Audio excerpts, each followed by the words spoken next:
அல்லாஹ் இந்த நோன்பை ரமலான் மாதத்தை அடையக்கூடிய அனைவர் மீதும் நோன்பை கடமையாக்கி இருக்கிறான் அப்படின்னு சொன்னோம். இருந்தாலும் குறிப்பிட்ட சிலருக்கு அல்லாஹ் விதிவிலக்கு கொடுத்திருக்கிறான். அது யார் யாருக்கு விதிவிலக்கு? விதிவிலக்குல ரெண்டு வகையான விதிவிலக்கு இருக்குது. ஒரு வகையான விதிவிலக்கு அவங்க நோன்பு வைக்கவே தேவையில்லை என்கிற விதிவிலக்கு. எந்த காலத்திலையும் நோன்பு வைக்க தேவையில்லை, இந்த ரமலான்லயும் அவங்க நோன்பு வைக்க வேண்டிய அவசியம் இல்லை, வேறு எந்த நாட்களிலையும் எந்த காலத்திலையும் அவங்க நோன்பு வைக்க வேண்டிய தேவை இல்லை என்கிற கேட்டகரியில ஒரு விதிவிலக்கு இருக்கு. இன்னொரு வகையிலான விதிவிலக்கு என்னவென்றால், ரமலான்ல நோன்பு வைக்க வேண்டியதில்லை, ஆனால் வேறு நாட்கள் ரமலான் முடிந்து வேறு அவருக்கு வசதிப்பட்ட வேறு நாட்கள் அந்த நோன்பை நோக்க வேண்டும், அப்படியான விதிவிலக்கும் இருக்கு. ஒரு விதிவிலக்கு எப்பவுமே அவர் நோன்பு வைக்க தேவையில்லை, ரமலானிலையும் நோன்பு நோக்க வேண்டிய அவசியம் இல்லை, ரமலான் அல்லாத வேறு நாட்களிலேயும் அவர் நோன்பு நோக்க வேண்டும் என்பது இல்லை, அப்படியான விதிவிலக்கும் இருக்கு. அப்படியான சலுகையும் மார்க்கத்தில் இருக்கு. இன்னும் சில பேருக்கு அல்லாஹ் கொடுத்திருக்கிற சலுகை எப்படி இருக்கிறது என்று சொன்னால், நீ ரமலான்ல வைக்க வேண்டாம், ஆனா உனக்கு வசதிப்பட்ட வேறு நாளில் நீ வைத்துக் கொள்ள வேண்டும், அந்த நோன்பை நீ திரும்ப நோற்றிவிட வேண்டும் என்கிற வகையிலான விதிவிலக்குகளும் இருக்கிறது. யார் யாருக்கு என்ன வகையில விதிவிலக்கு என்பதை நம்ம ரசூல் ஸல்லல்லாஹு அலைஹி வஸல்லம் அவங்க நமக்கு சொல்லி தந்த அடிப்படையிலையும் திருக்குர்ஆன் வசனத்தின் அடிப்படையில் நீங்க பார்க்கலாம். முதல் இப்போ ரொம்ப வயசான ஆட்கள்லாம் இருப்பாங்க. இந்த மாதிரியான வயசான ஆட்கள் ரொம்ப தீராத நோய் கொண்ட வயசான ஆட்கள், ரொம்ப தள்ளாடி கொண்டிருக்கக்கூடிய வயதினர், அப்படியான நபர்கள் இருப்பார்களே. ஆனால் அவங்க வயோதிகத்தின் காரணத்தினாலேயே, தள்ளாத வயதை அடைந்த காரணத்தினாலேயே அவங்களால நோன்பு வைக்க முடியாது. ஏன்? அவங்களாலாம் பசியை தாங்க இயலாது, சாப்பிடாம குடிக்காம இருக்கணுங்கிறதுலாம் அவங்களுக்கு ரொம்ப சிரமமான, தன்னைத்தானே ரொம்ப மறுத்து கொள்ளக்கூடிய, இன்னும் சில பேருக்கு அவங்க உயிருக்கே ஆபத்தை ஏற்படுத்தக்கூடிய வகையில உள்ள ஒரு விஷயம் அது, ரொம்ப தள்ளாத வயதுடைய முதியவர்களுக்கு. அப்ப அப்படியான நிலையில அவங்கள இல்ல நீ நோன்பு வைக்கத்தான் வேணும், நீ என்ன வயசுல இருந்தாலும் சரி, உனக்கு முடியாதுங்கிறதுதான் டாபிக் இல்லை, நீ நோன்பு வைக்கணும், காலையிலிருந்து மாலை வரையிலையும் பசி பட்டினியில கிடக்கணும் அப்படின்னு சொன்னா அது அவங்களுக்கு சாத்தியமா? சாத்தியம் இல்லை. தள்ளாத வயதுடையவர்களா இருக்கிறாங்க, பசி அவங்களால தாங்க இயலாது, பசி குறிப்பிட்ட நேரத்தில் நோன்பு நோற்பதனால அவங்களுக்கு உடலுக்கு மிகப்பெரிய அளவில் உயிருக்கே ஆபத்து ஏற்படும் என்கிற அளவுக்கு உங்களை ஒரு தள்ளாத வயதை அடைந்திருக்கிறார்கள் என்று சொன்னால் அவங்களுக்கு மார்க்கத்தில் விதிவிலக்கு இருக்கு. என்ன விதிவிலக்கு? நோன்பு வைக்க வேண்டிய தேவையே இல்லை. ஏன்? இறைவன் சொல்லுகிற சட்டத்திட்டங்கள் அனைத்துமே யாருக்கு இயலுமோ அவங்களுக்கு தான். யாருக்கு இயலவில்லையோ அவர்களுக்கு அந்த சட்டத்தில் அவங்க வரமாட்டாங்க, அவங்கள அல்லாஹ் கேள்வி கேட்க மாட்டான். திருக்குர்ஆன்ல அல்லாஹ் இந்த அடிப்படையை பல வசனங்கள்ல சொல்கிறான் அல்லவா, லா யுகல்லிஃபுல்லாஹு நஃப்ஸன் இல்லா உஸ்அஹா, இறைவன் எந்த ஆத்மாவையும் அவரது சக்திக்கு உட்பட்டே தவிர சிரமப்படுத்த மாட்டான். சக்திக்கு உட்பட்டதான் மார்க்க கடமை எல்லாமே. உனக்கு சக்தி இல்லை, முடியலை என்று சொன்னால் அல்லாஹ் உன்னை சிரமப்படுத்த மாட்டான். அப்ப உனக்கு நோன்பு வைக்க முடியலையா, வயசான நாட்களா இருந்தா வேறு நாட்களில் வைத்துக் கொள்ளலாம்னு எப்படி சொல்ல இயலும்? அவங்களுக்கு வருட நாட்கள் அதிகரிக்க அதிகரிக்க, வருடங்கள் கூட கூட மேலும் மேலும் பலவீனம், மேலும் மேலும் வயசாகத்தான் செய்யும், மேலும் உடல் பலவீனம் அடையும், உடல் தளர்வு ஏற்படும், இன்னும் ஆரோக்கிய குறைவு தான் அவங்களுக்கு ஏற்படும். அப்ப நோன்பு வைக்க முடியாது. அப்ப நோன்பு வைக்க சக்தி இல்லை என்று சொன்னால் அவங்க எல்லாம் சிரமப்படுத்த மாட்டான். இஸ்லாத்தின் கடமைகள் எல்லாமே சக்திக்கு உட்பட்டு தான். அவங்க எண்ணத்துக்கு எல்லாம் கூலி கொடுத்துக்குவான். ரசூல் ஸல்லல்லாஹு அலைஹி வஸல்லம் அவங்க மற்ற செய்திகள்ல வேறு சில விஷயங்களுக்கெல்லாம் சொல்லி இருக்கிறாங்கல்ல, இந்த போர் சம்பந்தமா அல்லாஹ்வின் தூதர் அவங்க சொல்லும் போது குறிப்பிட்ட சில மக்கள்லாம் போருக்கு போய்கிட்டு இருக்கிறாங்க. அப்ப ரசூலுல்லாஹ் சொன்னாங்க, இன்ன அக்வாமம் பில் மதீனா, மதீனாவில் சில மக்கள் இருக்கிறாங்க, அவங்க நாம இப்ப போற பாதைகள் அவங்க வரல, நம்மோட அவங்க வரல, இருந்தாலும் கூட அவங்க நன்மையில் நம்மோடு இருக்கிறாங்க, பயணத்தில் நம்மோடு இல்லை, நன்மையில் அவர்கள் நம்மோடு இருக்கிறார்கள். ஒரு போர்க்களத்திற்கான பயணம், அந்த பயணத்திற்கு வராம மதீனாவில் பல நபித்தோழர்கள் இருக்கிறாங்க. அந்த நபித்தோழர்கள் குறித்து ரசூல் ஸல்லல்லாஹு அலைஹி வஸல்லம் அவங்க சொல்றாங்க, மதீனாவில் இன்ன அக்வாமம் பில் மதீனா, மதீனாவில் சில பேர் இருக்கிறாங்க, அவங்க இந்த பயணத்தில் நம்மோடு வரல, நன்மையில் அவர்கள் நம்மோடு தான் இருக்கிறார்கள். ஏன் அப்படி? ஏனென்றால் அவர்கள் எண்ணத்தளவில் நீயத்து, மனசுல நீயத்து போர்க்களத்துக்கு வரணுங்கிறது தான். ஒவ்வொருவருக்கும் ஒவ்வொரு காரணத்தினால வர முடியல, சக்தி இல்லை, சக்தி இல்லாத காரணத்தினால அவங்களுக்கு வர முடியலையே தவிர அவங்க எண்ணம் நம்மோடு தான் இருக்கிறது, எண்ணத்தளவில் அவர்கள் நம்மோடு இருக்கிறாங்க, போருக்கு வரணுங்கிற எண்ணத்தில் இருக்கிறாங்க. அது முடியாததுனால, சக்தி இல்லைங்கிறதுனால அல்லாஹ் அவங்க எண்ணத்துக்கு கூலி கொடுத்துடுறான். அதனால நாம் இந்த பயணத்தின் வாயிலாக என்னென்ன நன்மைகளை பெறுகிறோமோ அவை அனைத்தையும் மதீனாவில் இருக்கிற அந்த தோழர்களும் பெறுகிறார்கள் அப்படின்னு ரசூல் ஸல்லல்லாஹு அலைஹி வஸல்லம் அவங்க சொல்றாங்க. இது புகாரில 2839வது இலக்கத்தில் பதிவான செய்தியா நீங்க பார்க்கலாம். அப்ப ரசூலுல்லாஹ் இந்த செய்தியின் மூலமா நமக்கு என்ன சொல்ல வர்றாங்க? இஸ்லாமிய மார்க்கத்தில் ஒருவருக்கு சக்தி இல்லைன்னு சொன்னா அல்லாஹ் அவரை கேள்வி கேட்க மாட்டான். அதே வேளையில் அவருடைய நீயத்து எண்ணம் நல்ல விதமாக இருக்குமே ஆனால், நன்மையை செய்வதில் தீராத ஆர்வம் கொண்ட ஒரு நபராக இருப்பாரேயானால் அவங்க எண்ணத்துக்கு ஏற்ப அல்லாஹ் கூலியை கொடுப்பான். இன்னமல்லா அம்மாலும் பின்னியார், செயல்கள் அனைத்தும் எண்ணங்களை பொறுத்து தான் அமையும். ரசூலுல்லாஹ் சொன்னாங்க, எண்ணம் நல்ல எண்ணமா இருந்தா அதுக்கு தக்க அல்லாஹ் கூலியையும் கொடுப்பான்.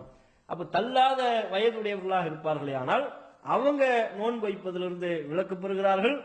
அவங்க நோன்பு குறித்து அல்லாஹ் எந்த கேள்வியும் கேட்க மாட்டாங்க. ஏன்னா உடம்புல அவங்களுக்கு நோன்பு வைக்க சக்தி இல்லை, அது ஒண்ணு. இவங்க வேற எந்த நாட்களிலையும் நோன்பு வைக்க வேண்டும் என்பதும் கிடையாது.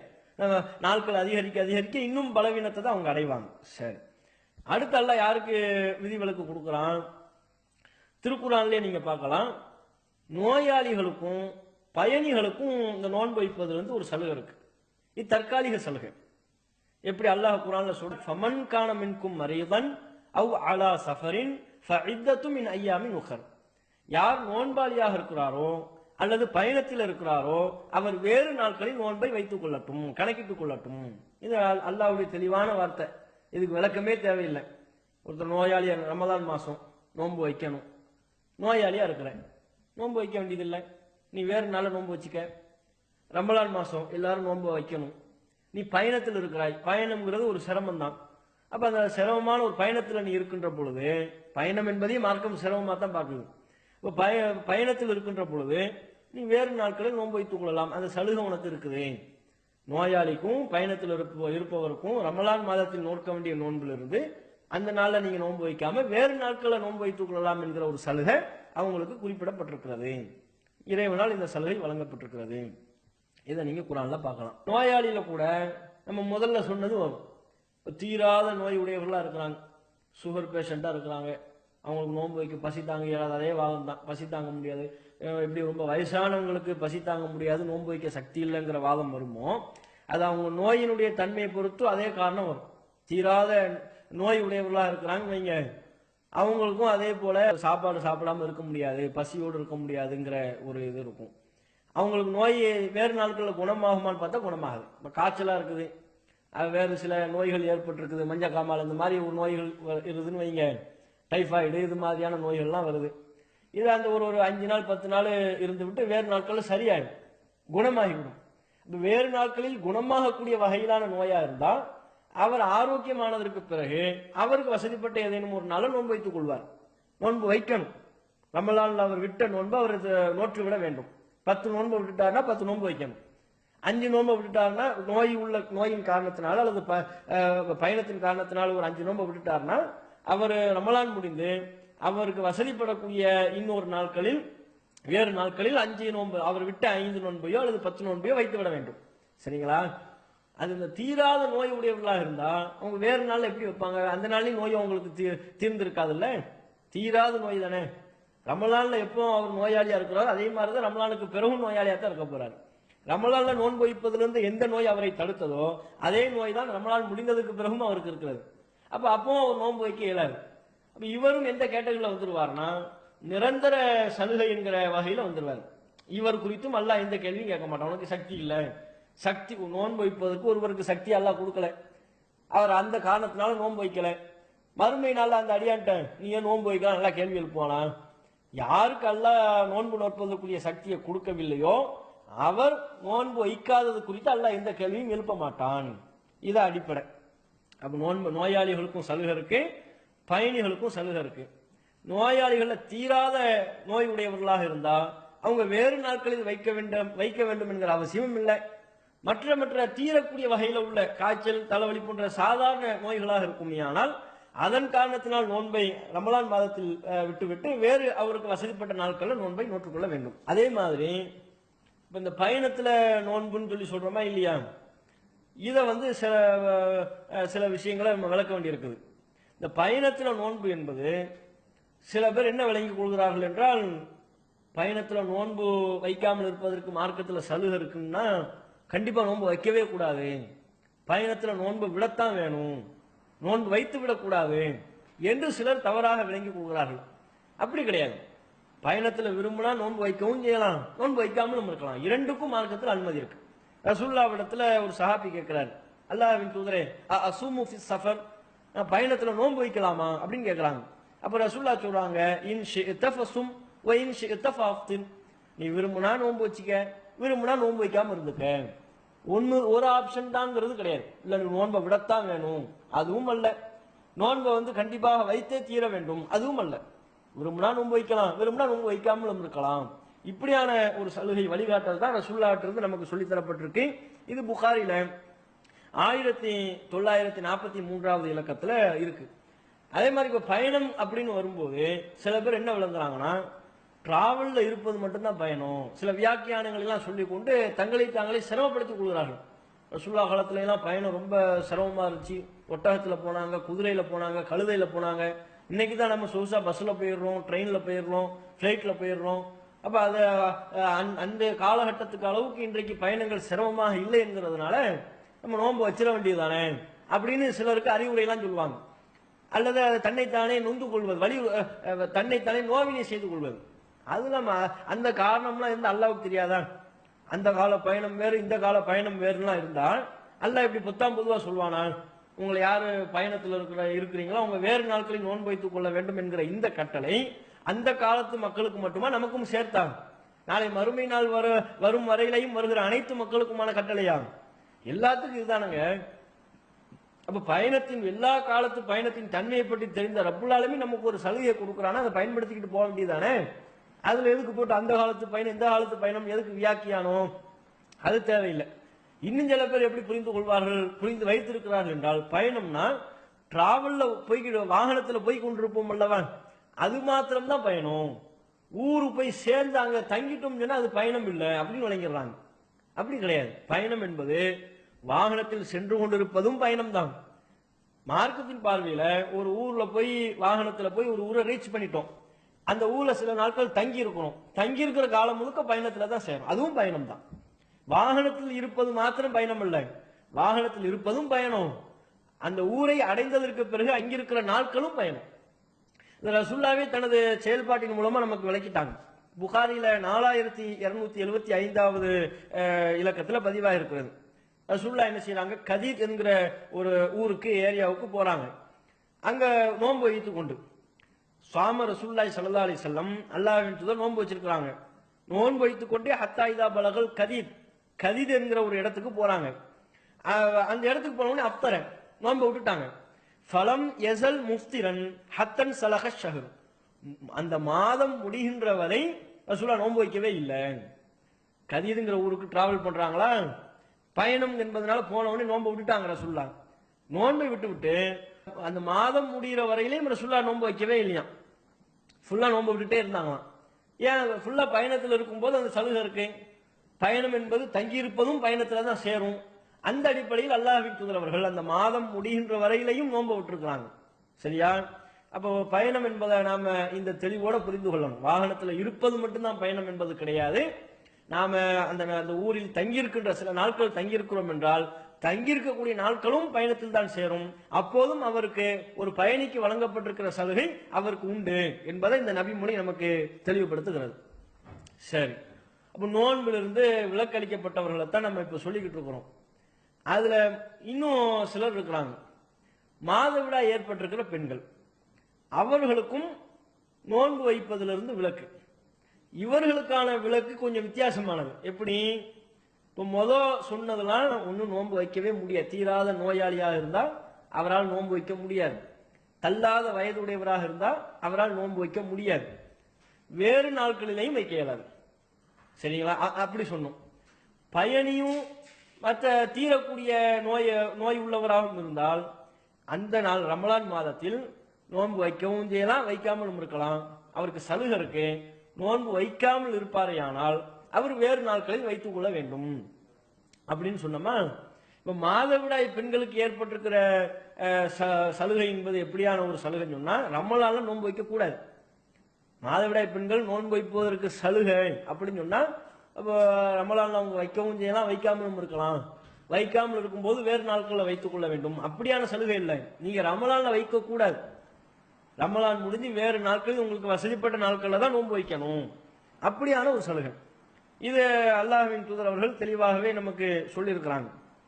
ஆயிஷா அவங்க குறிப்பிடக்கூடிய ஒரு செய்தியாக வருகிறது, எங்களுக்கு மாதவிடாய் ஏற்படும், மாதவிடாய் ஏற்பட்டால் உமரு பி கதாஇ ஸௌம், நோன்பை கதா செய்யும்படி வேறு நாட்களில் நோற்றுக்கொள்ளும்படி எங்களுக்கு அல்லாஹ்வின் தூதர் உத்தரவிட்டார்கள்.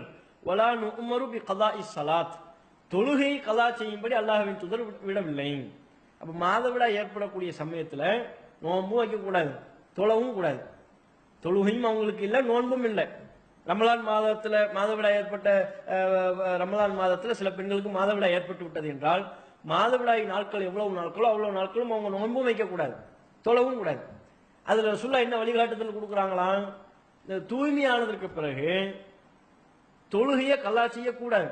ஏன்னா தொழுகை நேரம் குறிக்கப்பட்ட கிழமை, அந்தந்த நேரத்தில் தொழுகிறது தான், கல்லாங்கிறது இல்லை. இன்னொரு நாட்களில் தொழுதல்ங்கிறது அதுல மாதவிடாய் பெண்களுக்கு அல்லாஹ் சொல்லலை. நோன்பை கல்லா செய்யும்படி அல்லாஹ்வின் தூதர் அவர்கள் எங்களுக்கு உத்தரவிட்டார்கள். அப்படி தெளிவாக இந்த நபிமொழி நமக்கு சொல்லிவிடுகிறது. மாதவிடாய் ஏற்பட்டிருக்கிற பெண்கள் கவனத்தில் கொள்ளணும். அவங்க ரமலான்ல தங்களுக்கு மாதவிடாய் ஏற்பட்டால் நோன்பு நோக்க கூடாது. தூய்மையானதற்கு பிறகு விடுபட்ட நோன்பை வேறு நாட்களில் வேறு மாதங்களில் அவங்க நோற்றுக்கொள்ள வேண்டும். இதுதான் அல்லாஹ்வின் தூதருடைய வழிகாட்டுதல். சில பெண்மணிகள் அல்லாஹ்வின் தூதருடைய இந்த வழிகாட்டுதலை மீறக்கூடிய ஒரு காரியத்தை செய்யறாங்க. அல்லாஹ் தான் இந்த சட்டத்தை தர்றான், இந்த சட்டத்தை போடுறதே அல்லாஹ் தான். ஆனா சில பெண்கள் என்ன செய்யறாங்கன்னா, ரமலான் எவ்வளவு சிறப்பான ஒரு மாதம், அந்த நாளில் நோன்பு வைக்கிறேன்னா எவ்வளவு பெரிய ஒரு கை சேதம் இழப்பு. அது மாதவிடாய் ஏற்பட்டு ஒரு 7 நாள் 6 நாள் 5 நோன்பு போகுதுன்னு சொன்னா அது எவ்வளவு பெரிய கை சேதம், எவ்வளவு பெரிய இழப்பு. அது போக அந்த 5 நோன்பு மற்ற நாட்களை வைக்க முடியுமா நமக்கு? அதுவும் சாத்தியம் இல்லை. இப்போதாவது பல பேர் நோன்பு நோக்கிறார்கள் என்கிற அடிப்படையில் கூட்டமாக சேர்ந்து நோன்பு வச்சிருக்கோம். 5 நோன்பு 6 நோன்பு 7 நோன்பு போயிருச்சுன்னா எப்படி இன்னொரு நாள்ல வைப்பது?